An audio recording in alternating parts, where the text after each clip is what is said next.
fabulous to see everybody, and thanks so much to everyone for joining. And I hope everyone's having good summers and productive summers. We've got a fantastic hour ahead. Maureen, why don't I pass the baton on, because it's with thanks. We have such a lovely little gang of people across the world who come together to just gently curate these meetings in the background. And Maureen's one of the superstars who introduced me to Diana and said, you know what, we've got a superstar here to come and talk. So Maureen, over to you, and then over to Diana.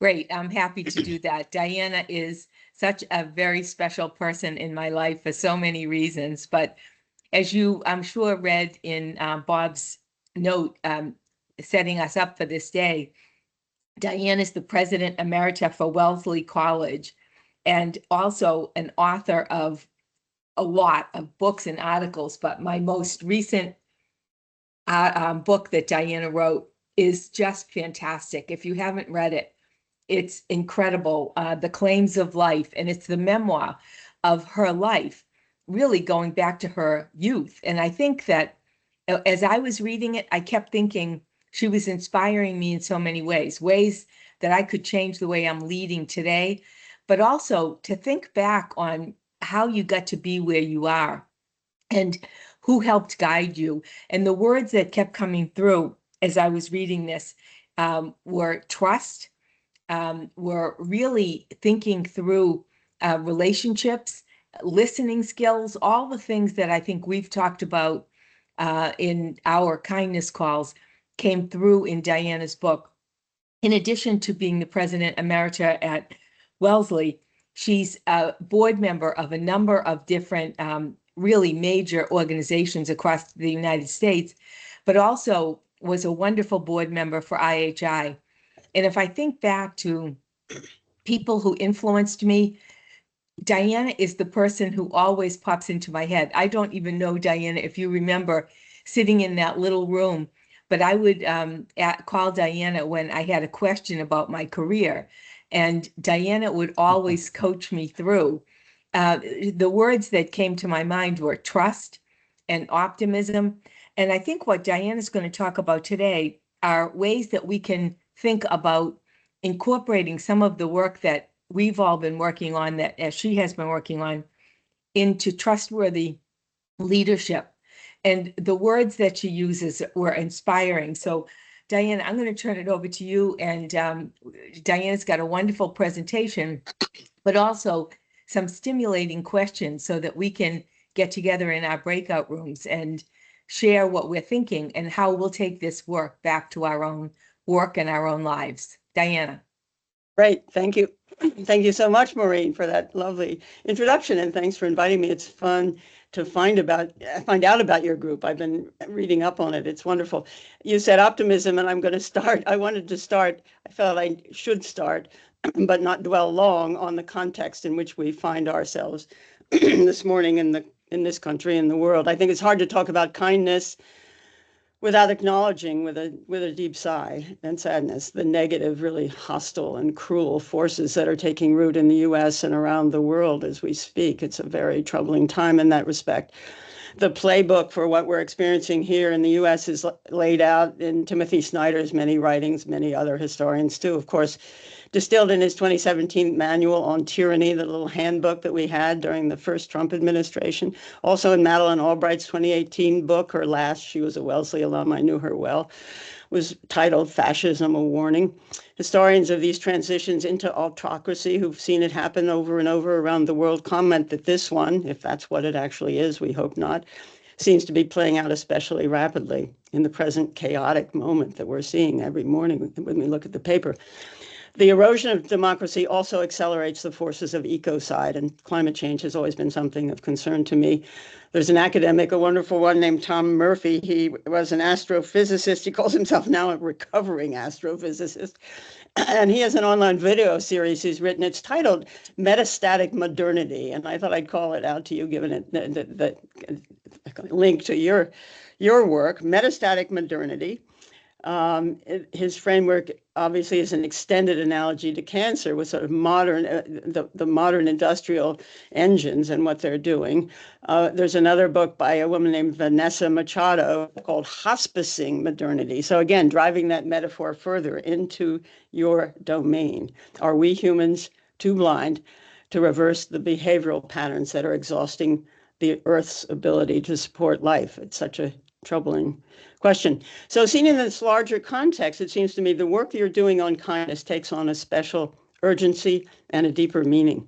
When Maureen invited me, she cited my memoir, as you heard, as a starting point for our conversation. So I'll start with just a couple of words about why and how I wrote it, beginning right after I completed 14 years as a president of Wellesley College. Wellesley is in Massachusetts, but it's one of the leading liberal arts colleges in the US. I arrived initially there with only partially formed ideas about how I wanted to lead. I was tapped to do it. I was at the Harvard School of Public Health. And my initial intention for the book, until life intervened, was to articulate sort of what did I learn?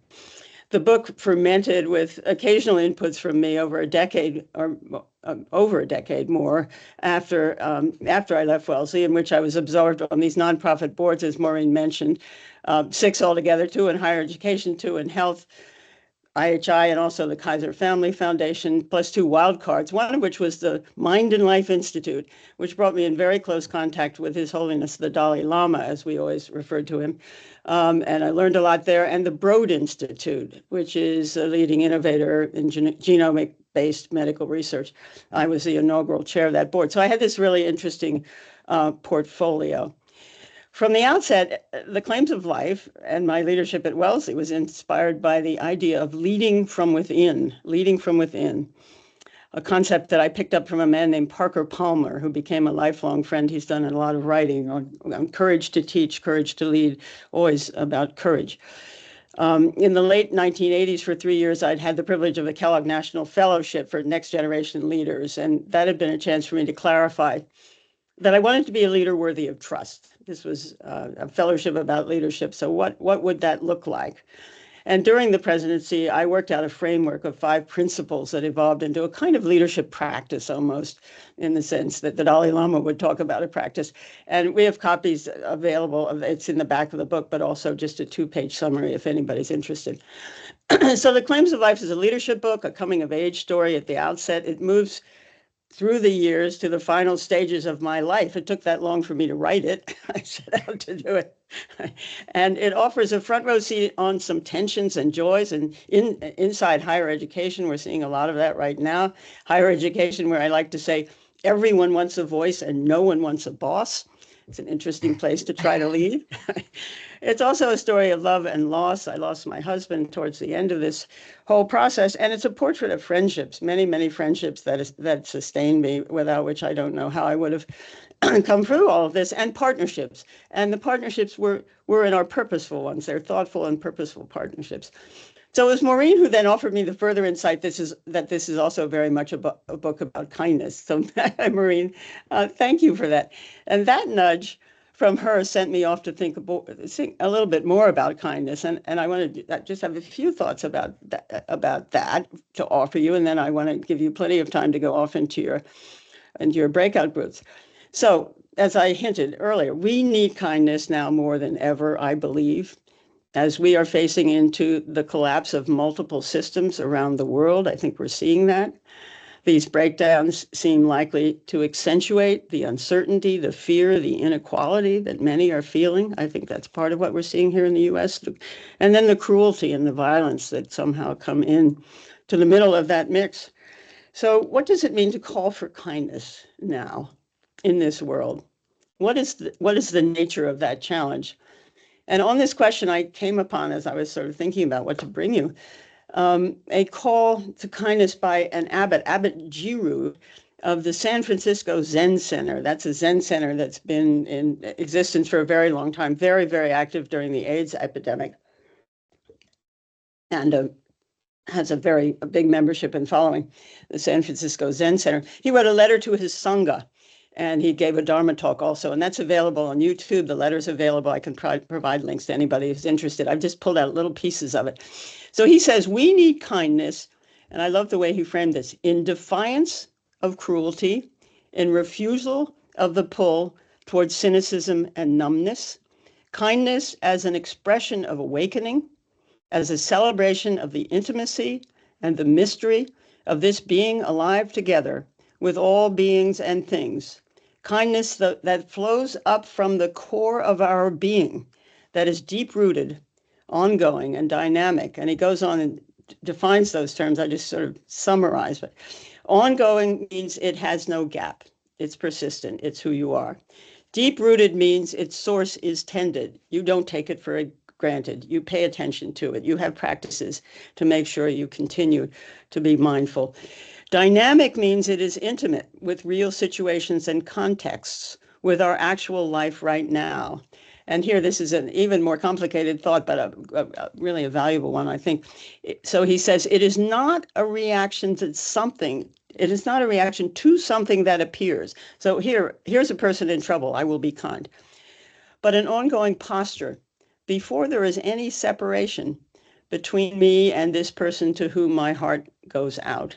This kindness then is the field that the something arises into. There's more than that, but you get the sense, I hope, of the ways in which this deeper understanding of kindness is challenging and thought-provoking. The Dalai Lama, and I had the privilege for 5 years of spending quite a bit of time with him. He would often say, with kind of a giggle, he liked to giggle, he would say, kindness is my religion. He was being provocative. It made it sound easy and fun. But as we all know of the Dalai Lama, that commitment arises out of a lifetime of dedicated practice in wisdom and compassion. He's up every morning before anybody else, meditating for hours and hours. So how might we stay grounded in our efforts to remain kind? We probably won't get up and meditate for hours. That's really our shared question, I think. Yours in these monthly conversations that you've been having, and kudos for you for having them. I think it's really important. You're already in doing this, naming kindness as something worth talking about, paying attention to, thinking about together. You've sort of joined the Dalai Lama in his meditations. So how might we stay grounded in our efforts to remain kind? Meditation is one path, and it's the sort of a practice. Many teachings are available more all the time, as we know. So many online now offerings of how to have a moment of clarity and take a deep breath and slow down for a few minutes and then go on with your busy lives. So one resource that's worked for me over the years is a Lama named John McCransky. He's a professor at Boston College, and he has a practice called Sustainable Compassion Training. And it involves extending trust and love to yourself first and then to others. And most people who work on compassion training do begin with compassion for yourself, that as you think about how you can be kind to others, you need to be kind to yourself. That's a first step. McCransky's framework is adapted from Tibetan tradition. It involves bringing to mind what he calls benefactors or benefactor moments which he says, a secure core of compassion and awareness for insecure times. So it's this idea that if you're paying attention, practicing, finding times and spaces that work for you, for taking a deep breath, thinking about this field of kindness that you can create for yourself and almost become, then it offers you an opportunity to live your life in a different way, really. And what I like about the practice, the McCransky practice, but it doesn't have to be, there's so many others, as I say, is that when I'm doing it, and I don't always do it faithfully, but when I am doing it, it makes me mindful throughout the day of the spontaneous connections with others that I might entirely miss in my self-absorption or distraction, the simple human connections that shake me awake, that heal me, that make me whole.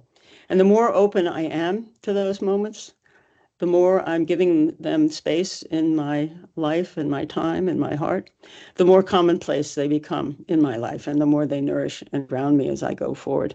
After my husband died 2.5 years ago, I decided I needed to go out and do some serious volunteer work, and I'm working at a soup kitchen, and I find I'm helping feed hungry people, but they're feeding me in so many ways.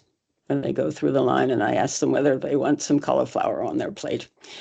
So I have really 3 questions for the breakout groups. And again, happy if any of this rings bells or anything, we can make links and references available to anybody who's interested. But for your breakout groups, just these 3 things. Thinking back over the past few weeks, can you recall a specific encounter with someone or some other living thing, something in the natural world? One of the groups I'm with goes out and talks to trees sometimes. That makes us a little odd, but it's surprisingly refreshing. So a specific encounter with someone or some other living thing that brought you serenity, and what felt like a reciprocal awareness that was a kind of acceptance or mutuality or even love. Just this benefactor moment that I walked through the checkout line in the grocery store, and this guy who was doing the checking out was over his head, and he was struggling, and I saw him, acknowledged him, recognized him, and we had a moment that fed us both. So that's one thing. Can you recall one of those? The second one is, can you think of a recent instance when you were too busy or too preoccupied to relax into what might have been such a moment, where you rushed on by? You had something else on your mind, but now as you think about it, oh yes, I could have had that moment. It would have served me and the other person, or even an animal. And then the third one, self-care, is the first step. So the third question is, how have you cared for yourself in recent days? What has worked for you? So those 3 questions.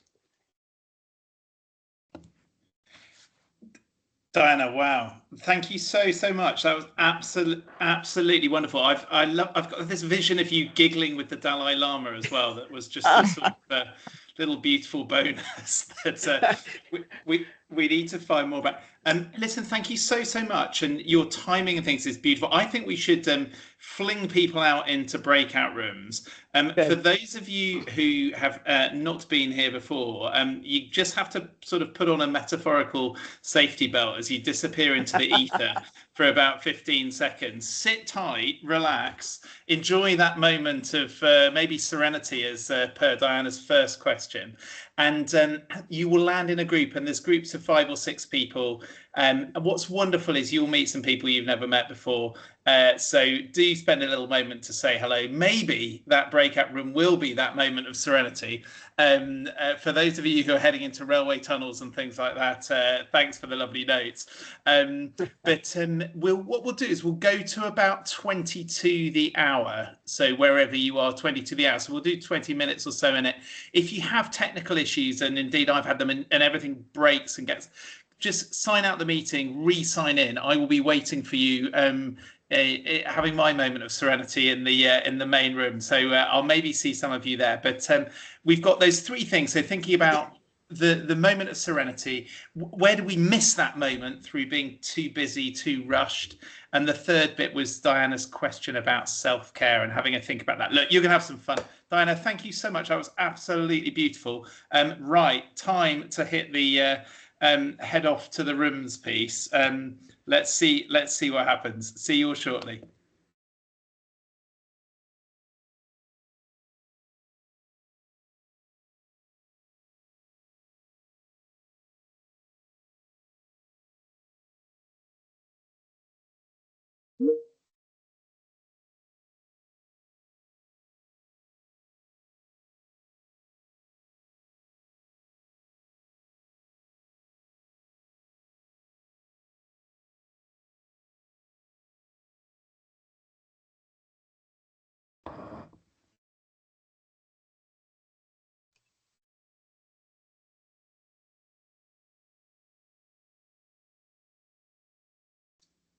Right.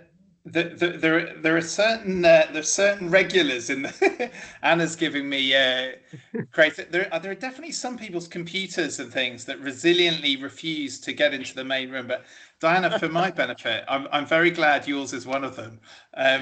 David, you see our attachment to you, Bob. We can't, like, try as you might, we won't be separated from you. Listen, I was after that moment of serenity. What's going on? Listen, it can happen with all of you. Listen, what a cast this. We've got a slightly bigger group here. But listen, we should get to work and not worry about that. And we've got Diana with us. Come on then. I need somebody to dive on in.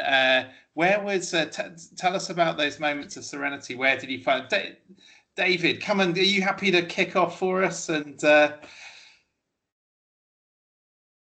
moments of serenity with an interaction. Yeah. Sure. Even recently, this is contractor week at my house, and we've had repairs and services going on all week. And a landscaper who is a wonderful man erroneously knocked over one of our path lights. And he has such a gentle manner, and I wasn't upset, and he acknowledged it, and we talked about it. I don't know if this is what you're looking for, but it was simple and benign, where it's that we felt connected to each other and understand that accidents happen, and then he just readily repaired it. And it actually, that interaction is played through all week with multiple people who are essentially strangers. And even though that there's a contractual piece to it, it isn't about that. I don't know if that was what you seek. Yes, exactly. That's a beautiful example. And the way it continues to play out, right? When you bring awareness, mindfulness to it in the way that you did. And when you notice in that moment, wow, something happened between us that felt right and good, that felt positive, and then that carries on through subsequent interactions. It's a kind of practice. It plays to your ongoing and dynamic piece, Diana, doesn't it? And how it Right, can set the scene in the most amazing way. Come on, it'd be lovely to hear from. We've got some wonderful young old friends on here, Diana, who are very good. Anna, come on, test your hotel reception and come and say hello. So I'm so sorry. I'm up in Harrogate. I've had a very hot journey from the southwest of the UK, Diana, to the kind of northeast. But I had a beautiful moment, unexpected moment of serenity this morning on the tube, of all places, when I plonked myself down next to a little child who insisted I join in with Twinkle, Twinkle, Little Star. And on the tube, he was there doing the whole Twinkle, Twinkle, Little Star. And of course, I joined in, as did a few slightly nervous other passengers. So there you are. That was my moment of utter joy. I'm a paediatrician, Diana. Yeah, I was going to say, all I can say, Anna, joyous. he chose well. He found the right tube mate, didn't he, for the second person dancing on the hill. And he did, he literally, so he sort of looked around, and then he caught my eye, and he did that little moment of sort of smile and that kind of little connection. And I suspect he was thinking, I think that nice lady might start singing. So it was just joyous. He was so right. James, come on in. These kids can spot a paediatrician a mile off. So I've got a really tiny and really unusual example, but it just leapt to mind. So for those of you not familiar with Ryanair, it is an airline which is fantastic when it all goes well and horrible when anything goes wrong. And you might be forgiven for thinking that they look to catch their customers out. And a few months ago, I was checked in for a plane and sitting by the gate and watching the line and doing some emails, waiting for the line to go down. And I then presented myself to the gate to be told that it was closed and that I was 90 seconds too late. And I said, but I can see the next passenger. He said, I'm afraid we've closed it. And I promise you, I drew on our conversations here in that moment. I realized there was no point in arguing with him. I simply drew breath and said, right, what shall I do? And he said, well, you have to go to the desk there. Right. Anyway, that's not the moment. The moment is coming up. So this lady who, clearly this is not the first time this has happened for the lady on the customer support desk. And she relieved me of, I think it was £60 and put me on a flight 6 hours later. And I said to her, I hope they're better treating you as an employee than they treat me as a passenger. And just the merest little glance of her eyes to meet mine is the moment I want to describe to you. And it was almost worth 6 hours less in Madrid and 60 quid for that moment, actually. So that was, Diana, what you made me think of. And I just while I've got the floor, I am utterly fascinated about this notion of leading from within. I associate it with a colleague that a number of us know called Catherine Pereira, who studied with Bob Keegan and Marshall Gans in Harvard. But Right. Yeah. I mean, if we can just talk a bit more about that before the hour, I would love to. Well, and it leads in, doesn't it, to the piece about self and self-care and things. Should we, Diana? I'm intrigued. I wonder whether we could explore the second question a bit. But listen, guys, it's your time. I've been talking and shining a light on this word, and you mentioned it. And it's a word which is 4 letters, and it begins with B, and it's busy. So I've noticed, and I think there's a more of an epidemic of it. When you ask people. Maybe there's a British thing about this, but tell us, come on, lovely friends who are not in. When you ask people, how are you? They say, oh, yeah, no, I'm good, thanks. I'm busy. It's like almost everybody. What is this word? And what does it actually mean? And does it mean too busy to listen to you or smile or give James Perth? So I'm fascinated by this sort of busy doing what question and how does it all play in? So I think if I heard your second question right, it was almost those moments of regret where we have been too rushed, where we've not paid enough attention, where we've not maybe listened, where we've not slowed ourselves down a bit. But it'd be great to hear from others. Lovely Jill, great to see you with us out in the great outdoors. Victoria, come on in. Susan, whoever, Bishan, come and say hello. Love to hear from Victoria. Come on, you're off the mark quick. Hi, I'm Victoria Deblon. I'm a paediatric consultant at Royal Free. So we've been living on our street for 2.5 years now. And a couple of months ago, my son announced, he's only 11, that he was going to start making some money washing everybody's cars. So obviously we've got a WhatsApp group, haven't we? So I put it on there. And it's been going pretty well. He's been doing it with a friend. And then the other day, neither of his friends that he'd been doing with it could make it. So he decided he was just going to do it on his own. And the first 2 cars they were pretty good. My husband went out and helped him polish them. The third car was he's the retired deputy head of Highgate School. Lovely man. But we don't know them terribly well. Anyway, the third car I had to look at, and Max, my son, had clearly got tired. It actually looked more dirty than before. And I said to Max, I really think you need to do this again. And in an 11-year-old way, he was like, I've had enough. That's it. It's fine. I'm going in. And I thought, okay, so I said to my husband, well, what do we do in this situation? It looks worse than before. And he said, I think Steve will understand if he's worked with children. We'll just leave it. Anyway, a few days later, I bump into Steve on the street. And he's a retired gentleman. He's actually American. And I said to Steve, I've really got to apologise. I saw your car after my son washed it, and it looked worse than before.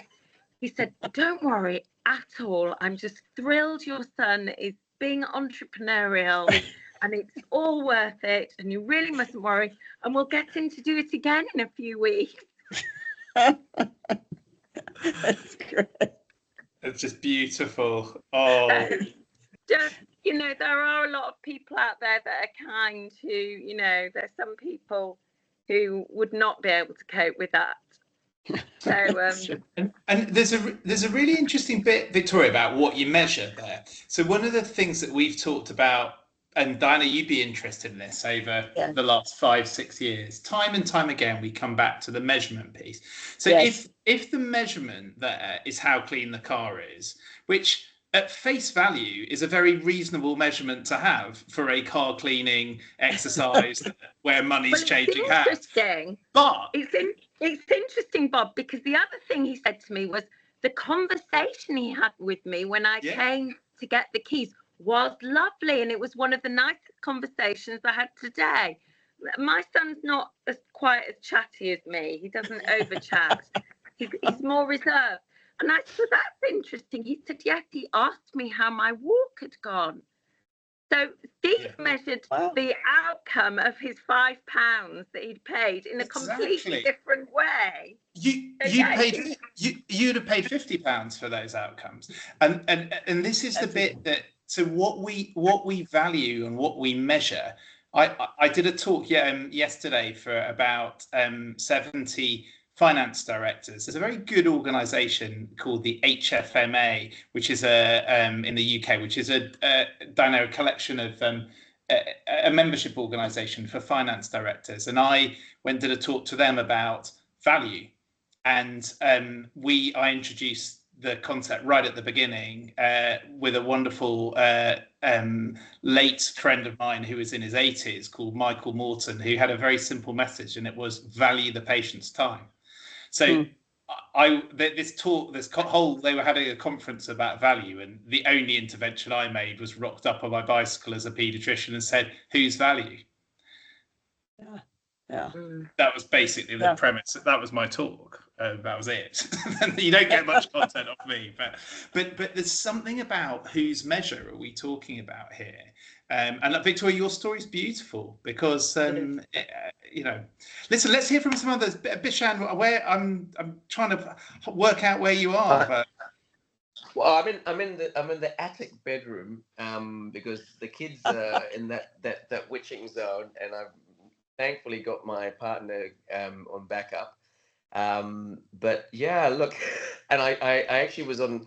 I managed to I turned up a bit late, I must confess. So I have missed the core of it, but I'm getting a gist of what it is. And I would love to share a story about just the other day, and I'll answer your question about busyness, because I am one of those people, Bob, at the moment that says that at the end of my conversations, I feel like I'm quite over. What it is the feeling of I'm doing more things than I'm actually capable of doing. And I'm struggling with that. And this is really weird because I'm on a sabbatical in Sweden, and I have cut down my work hours dramatically. Now I am the house husband, and I'm realizing this is a far harder job to look after these kids. And I can't even complain about it because my partner's been doing this for the last 5 years. When I was an emergency consultant, he's like, you're complaining about this? You're not even doing half of it. So, but the story I have is in between looking after the 5-year-old and the 2-year-old and everything. And I wanted to get the training wheels on the bike. And of course, I don't have the tools at home, which is sacrilegious anyway in Sweden, because everyone seems to be able to build a ship in their backyard, over here. And but I went to the neighbors and I borrowed a spanner and a pliers, and I was, I could figure out how to do it. And I was there and speaking half Swedish, which is my Swedish is still pretty conversationally bad, with another people watching on as they see this guy, and the grass was cut and I was getting my hay fever. I've got my daughter there and there's another daughter there, and it's probably looking thinking, God, who is this loser who can't even do it? Doesn't even have tools. Like Papa's got tools, Anyway.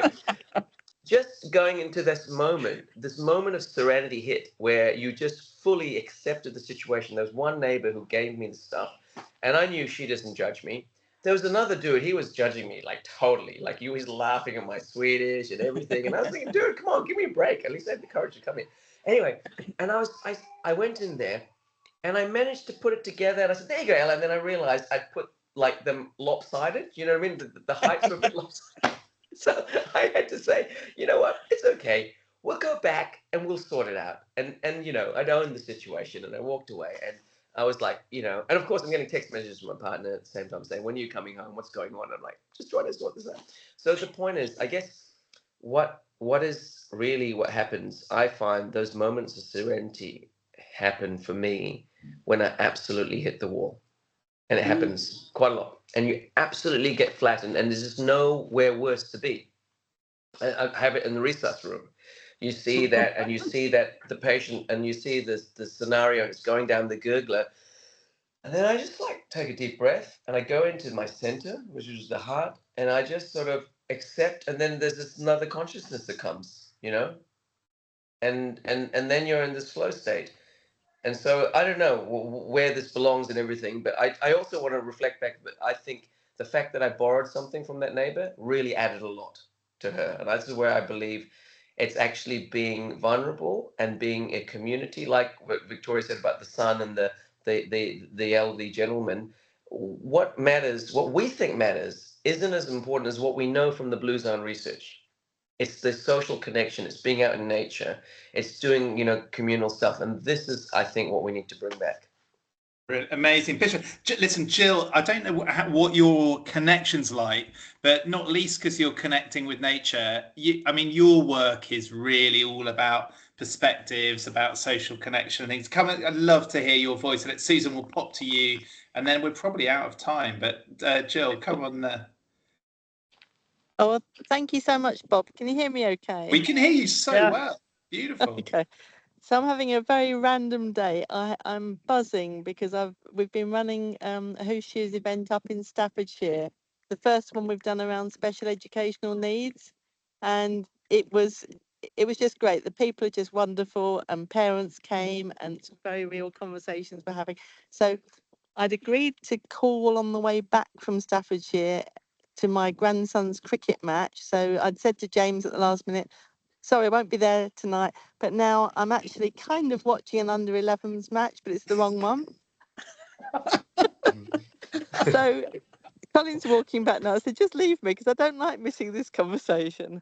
So I think in terms of what I could add from what I'm gathering is here, I'd love to give a shout out to lovely Anna Baverstock, who happens to be on the same call. And this conversation is just such a great group. And I had an absolute long moment of joy on Friday when on the way back from Devon with my daughter and little nearly 3-year-old grandson, we called in and we had a wonderful couple of hours with Anna. And it was really, really special. And she put on some very lovely food and a tart that I asked her for the recipe with feta cheese and courgettes. But she had the wisdom to make a very plain pizza. And little Thomas, who's nearly 3, pretty much ran round the house and ran round the garden telling everyone Mummy's friends got pizza. But you should have seen him when he got home. It was like the highlight of the holiday when he told his dad. So this group is very special, and that's a fairly random comment, but you did bring me in, Bob. So. No, Jill, it's a gorgeous story. And I think, and Diana, what you've managed to come in on, the 58th consecutive month we've met up, just so beautifully tune into, is, so I have the inherent question in my mind about why do people keep turning up, and new people and other people, what is it about? And I think there is something about the sorts of moments, to your questions 1 and 2, and probably 3 too, about self-care. I think there's a really important part on that we have used to say, actually, park the emails. Jill, you found a moment of serenity. Watch out for any of those under 11s can hit the ball high and hard. Just I'm quite there. Exactly. Catching that in your beer next to you, sort of thing. Look at that. Yeah. You get the pinch hitter in and you're in trouble. But I think there's something very special. Susan, it'd be lovely to hear in the last moment or two before we pop to Diana. I'm going to get the groups back in about 90 seconds, but come and say a quick hello. And why do you keep turning up? I think it's human connection, Bob, and talking about healthcare, but from a peripheral perspective. I was recently in Nepal. I used to volunteer in Nepal for many years, like 17 years ago I started. But last 6-7 years, because of little kids, I haven't been back there. I was in Nepal and I was meeting these parents for the first time after their child passed away. And this was a boy whom I diagnosed when he was just 4 with the bad form of muscle disease. And, I was with them from a distance with that journey. And their child passed away a year or 2 ago.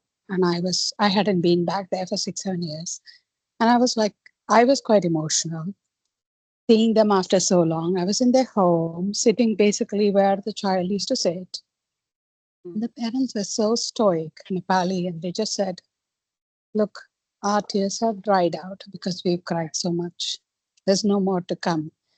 And they said, let's go have a meal. So we went to the dining room and just sat down and had a Nepali meal with another field worker who was with another friend who was with me. And I just realized at that time that, yes, the child has passed away, but none of us can ever forget that person. And all of us recognize and respect the fact that he's the one who brought us together, and he's the one who will always hold us together. And for me, they will always be his parents, and even they recognize that. But life must go on, and we still love this companionship. And that, I had, like, during my 6 days there, I had 3 meals with that family in their little simple home. I mean, I speak broken Nepali, they speak broken Hindustani, which is Indian language. But when we are sitting across the table, we communicate enough to understand, and it is human connection. At the end of the day, whether it's just over a coffee chat or whether it's a deeper conversation after the passing of someone whom you couldn't have imagined dying before you die, it's all the human connection. It's the community. It's heart that brings us together. So people ask me, do you work? I say, I work, but I'm not employed and nobody pays me money. except my husband. Susan, thank you so much. What a beautiful and important story. Thank you for sharing it and for being here with us. Diana, before I promised we'd bring everyone back, before I actually press the button, and what's going to happen is we're going to get the 45, 50 people coming and piling on in, and we'll have a little bit of a discussion, but I don't know if you've got any immediate reflections with this smaller group. Well, this was it was a lovely fun. So it's children, it's humor, it's taking a moment, it's feeling busy, and then it's being vulnerable and sort of catching oneself. And there's this moment of this shift when you realize this Bishram, when the wheels were uneven. I'm defeated, it's done, I'm human, and now I'm just going to be human with these other people, and we'll all enjoy each other. And there's beautiful, beautiful stories. Thank you so much. Thank you. Well, listen, we are all just people is one of my phrases that I kick around with emphasis on the word just, I think. Just. Right. Everyone is coming back. Let's see what happens and see if Microsoft Teams does us a good service. Here they all come. Hello. Welcome. Great to see you. I hope you all are right. No deep seasickness. Welcome back. Fantastic. I feel, as I often confess at this moment, I feel like a really deep sense of responsibility. Diana, I have all this wonderful group of people. You send them out into this mysterious ether, and then one button, and you hope that they all come back. But listen, lovely to see you all. It would be fantastic, with the help of Maureen and Diana, to hear a little bit about what everyone's been up to. Come on, I know you lot are not shy. Who's going to tell us about a group? You can come off mute or give me a wave or put your hand up, team star, whatever feels best. But I'd love to hear from a group or two. Well, I'll start, and then Maureen, thank you. We had fantastic conversation, and I think shared so many ideas. We had Sheila and Cheryl and Fred and Ruth and myself, and we talked about all of the questions were really profound, I thought, Diana. Good. They really did cause us to stop and think, and it wasn't easy to come up with the answers, which was interesting. But we all shared ideas about what kindness meant to us in our daily lives. And then looking at when we were too busy it was a challenge at first, I would say. It didn't come easily. We had to kind of reflect and think back a little bit more deeply, but it was interesting how many of the things that mattered to us, taking care of ourselves, had to do with animals and nature and being alone. and just really spending time alone when you can think and not be reacting. And that time of quiet reflection and observation was really important. But we all came out with, I think, a deeper sense of self and new way to think about what we want to do going forward. Wonderful, Maureen. Thank you. You were a very well-behaved group as well. It sounds like you answered all three. I'm going to guess that there were some less well-behaved groups who talked about something completely different already. Come on, now's the time to confess. If you can't do that, come on. Who's my Faz? You're smiling away at me a bit too dangerously. Tell what happened. Mainly, we had some really amazing. We actually had a really cool group. So let's just start there. I had like Chris Turner, who I've been fangirling over for years. Nikki, who's just done all this amazing work at the IHI, and a couple of other amazing people who've done pretty awesome work. So I feel very privileged. That was my serenity moment, as I revealed to my group. But it was just interesting talking through that construct of how we sometimes don't actually maybe even make eye contact in some busy parts of the world, and how in some other parts of the world actually that's just the way to carry yourself, and that sort of loss of social connection, potentially even via a smile, or the ease of just making eye contact without feeling like you're going to be judged, is so liberating, and can sort of provide that sort of social capital, and that construct of kind of just smiling and looking after yourself a little bit, but then also being able to discharge that towards other people. And we spoke a little bit about how that happens in the clinical world for us, but how it could happen anywhere, and how you carry it with you in your different spaces and the people you interact with. And then finally, just really some chat about Buddhism and how that construct of kindness, and that's actually not a thing that's done, but a discipline and a practice. And then how do you kind of imbibe that practice, and the way in which you view it, but the way in which you might want to practice it, to make it into a daily habit, is the bit on which we actually stopped. But it was a very interesting concept that Nikki sort of introduced to me anyway. I hadn't thought about it in that way before. So that's what we spoke about. Well, listen, I'm so pleased I asked you. That was absolutely beautiful. I've got a quick, Diana, question. Can you just give us a little bit more thought and guidance, reflection on this bit about daily habit, about or practice? Because I think one of the things that's bubbled up over the years of these conversations has been so much of this is things that you can really practice and you can get better at. And when we would think about things like listening would be a really beautiful example. I'd love just to get yours, and I guess a bit like a musical instrument or sport is my big passion. Practice comes in different forms for different people and different times of different rhythms, different ways of doing it on your own or with other people. But what have you learned about practice, and are there some words linked in that? And then I want to pick up Anna's point about human connection in person, because there's some interesting links to share. But Diana, over to you on that question of practice. Great. Yeah, so when I was at Wellesley, we had a Buddhist advisor, and she kept bringing Buddhists to the campus. And so I met Thich Nhat Hanh. I met many of these interesting Buddhists, and I had a Buddhist practice for a while. And then after the time with Dalai Lama, I had a more serious Buddhist practice. And I'm not a person who reliably, regularly, all the time sits on the cushion every single morning without fail, but I know about these practices, and I know the essence of them, and the essence of them is stilling yourself, taking a deep breath, clearing away all of the sort of noise in the system, coming into a kind of awareness of the moment, be here now, all of those cliches, and I know that I can find that space. I've been there enough. I've been on week-long retreats and things like that.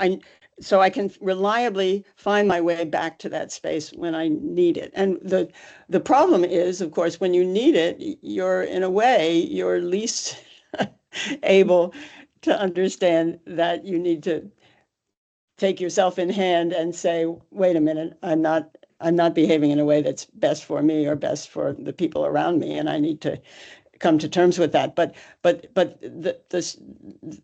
idea of the practice is you're never, I mean, it's just one short step. You're walking on a path, and right next to you is the path of practice, and it's one very small step sideways, and you're back. You can find your way back to it. And I think that's the Buddhist framework, and I'm not a practicing Buddhist, as I said, but it's very useful to believe that it's there for you, that you can find it, that it's fairly straightforward and simple, that are many different versions of it. They're online and so on.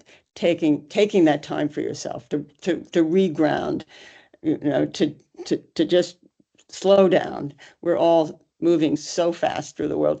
And then also the thing in this little group I was in that I loved was the humor. There was so much humor, and that brings you back too in a different way. It's sort of when you're sped up and not mindful, something that can just bring you back to yourself, your better self, I think. And sometimes it's just to laugh at yourself. You're defeated and done, and you laugh, and then you start over. I love that.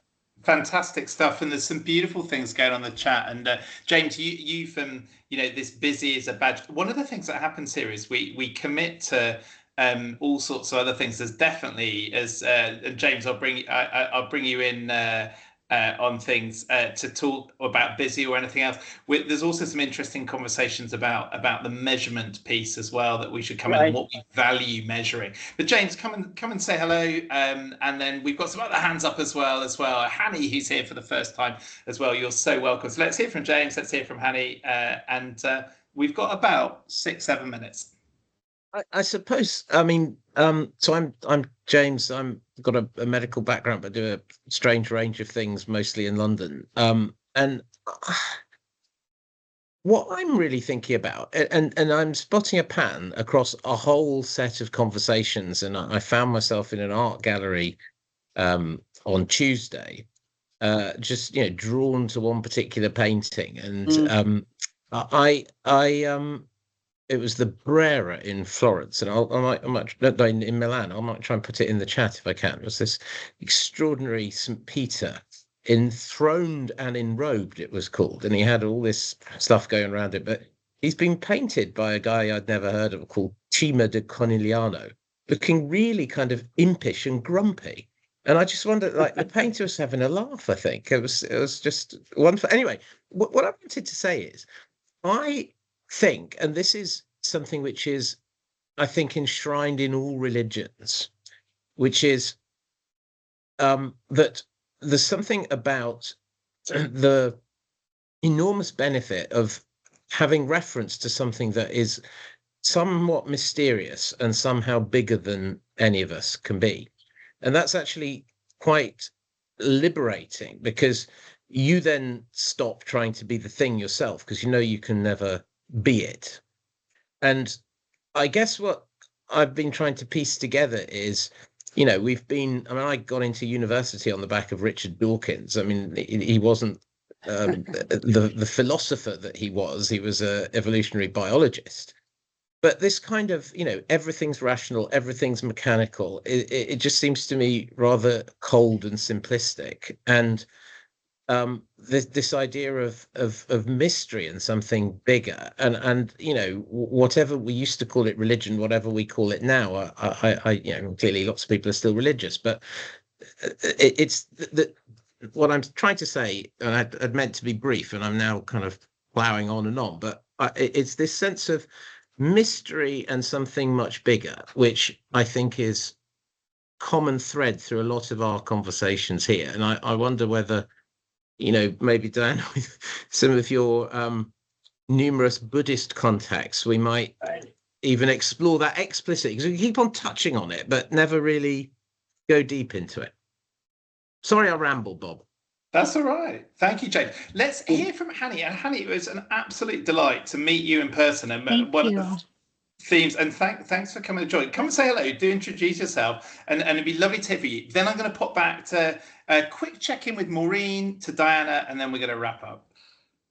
great. Thank you so much for inviting me to this session. It's really been inspiring. I actually had a question for Diane. I wonder if it's okay if I ask it. So I wanted to share something from my experience. You know, I'm coming from Israel. I'm the Director of Policy Planning in the Ministry of Health. And in my group, we were discussing this question. I wanted to ask you what you think. So I wanted to share that that during the rocket attacks, I've spent time in the bomb shelter with neighbors from all backgrounds. Obviously, the environment is extremely stressful, but even in this pressure, people are kind to each other, and there's a sense of solidarity. In contrast, I recently visited the hospital war room where I witnessed a very different atmosphere. The directors and senior staff were under the same pressure, but instead of being kind to each other and having a sense of cooperation, there was tension and unkindness. And this contrast raises a question for me. Why is that in some extreme situations, people will show deep humanity and care, and in others, the stress brings out the opposite? What a question, Diana. Yeah, it's a fascinating question, and thank you for that.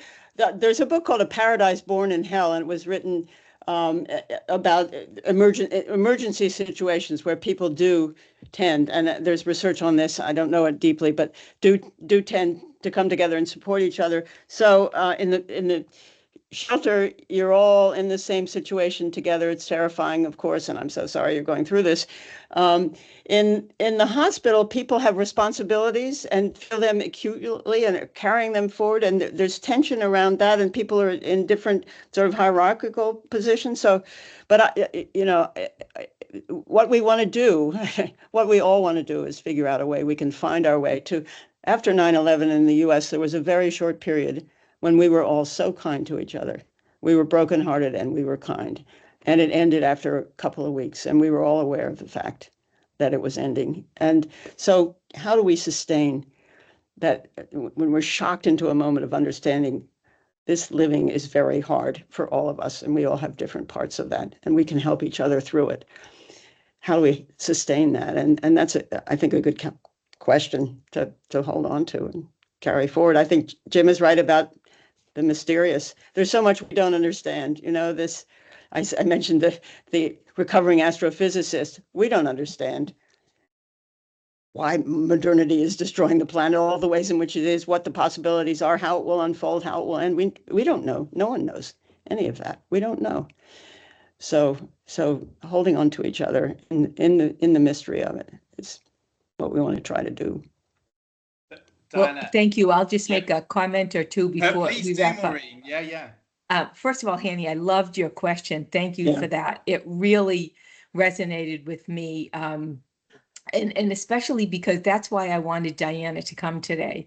I think when we get into these circumstances in organizations, we often fall back to the levels of hierarchy and roles and typical ways that people behave. And what I'm hoping that everybody takes away from today is that we need to move away from that hierarchy and build kindness into every encounter. I've only had the opportunity to be with the Dalai Lama once, not like Diana for weeks and months, but my one interaction with him was the same. It was, he was not coming at me like I was a little tiny something or other. He embraced me like he was, like we both had something to share. And I would encourage us to take that away and begin to try and move toward that kind of a culture, because I think it'll help us not only be better leaders, but also to get the inspiration that we need every day. Diana, Maureen, thank you. That was absolutely wonderful. And there's so much for us to think about. Diana, what an absolute privilege to spend the hour with you. Thank you so much for your time and your generosity. Just for the record, I mean, the Dalai Lama is very welcome to join any of these calls at any point, and we'll happily find a slot, I suspect. But in the absence of the Dalai Lama at the minute, we have you wonderful people. Thank you so much for us to think about. I love your piece about holding the questions. Maureen, you introduced me to the idea of curiosity as being critical part of intelligence. And James has put a lovely piece on about, I think my favorite thing to say as a pediatrician is, I don't know. And amazingly and rather wonderfully, the parents and young people seem to quite like it. It's lucky, that one, isn't it? Listen, to all of you who've come for the first time, thank you so much. It's really special to see you. I love the piece about different people across the globe connecting up. Chris Turner, I'm smiling at the meeting you had with Kath. We all got to meet Nikki for the first time across in Utrecht. Hanny, to bump into you and now see you online, and more and more and more. So keep these connections up. If anyone you know of who you think would enjoy these calls, do just drop a little intro email to me and I'll send them the invite. In the meantime, enjoy the rest of your days, your evenings, whatever you've got ahead. We've got the wonderful Heidi Larson. Heidi, who was here for the first 45 minutes, is running the session next time round with a bit of help and support from James. As ever, look after yourselves. We'll catch you all in a month's time. Take care now. Thank you, everybody, and especially you, Diana. Thank you. My pleasure. I love being with you. Thank you. It was great. Lovely night. Yeah. Thanks. Thank you. Bye-bye. Thank you.